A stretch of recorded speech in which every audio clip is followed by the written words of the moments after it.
Welcome Aries, September 2025.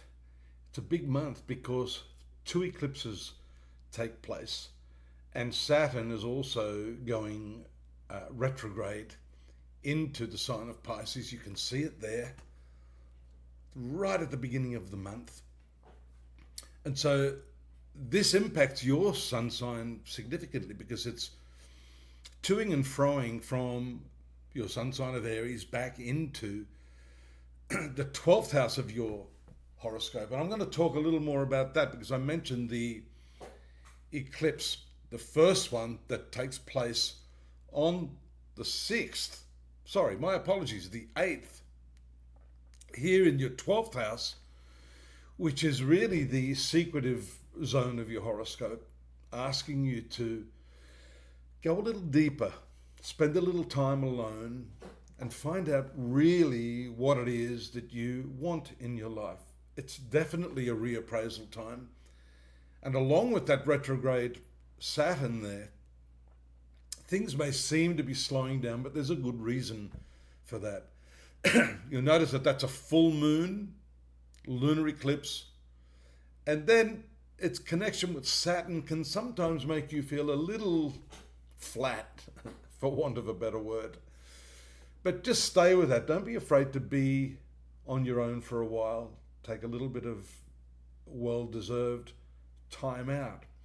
Because we can see here in this 6th house, which is where the second eclipse takes place on the 22nd,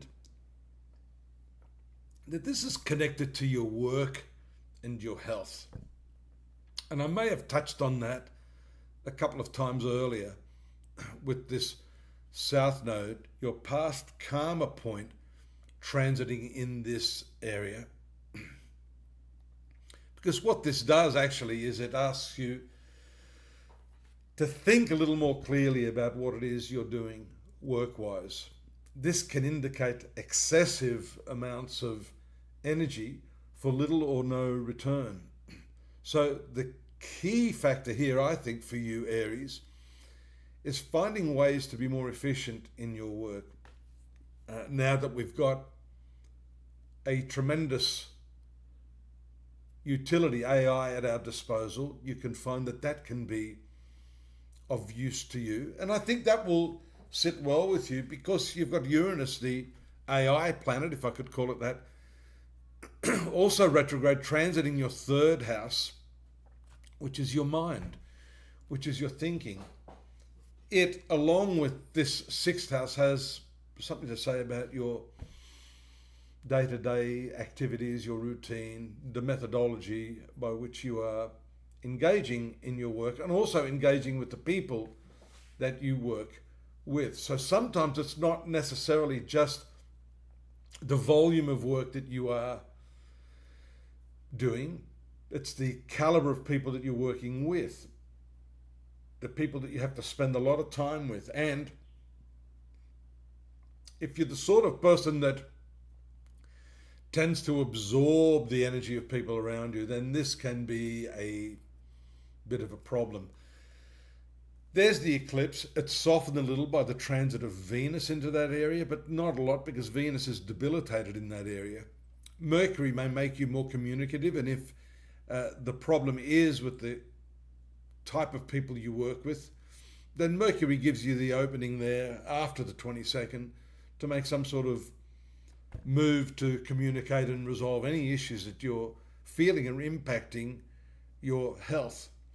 Venus, along with the nodes I found in my experience, can have an impact on your glucose levels, blood sugar levels, which can be a precursor to diabetic condition.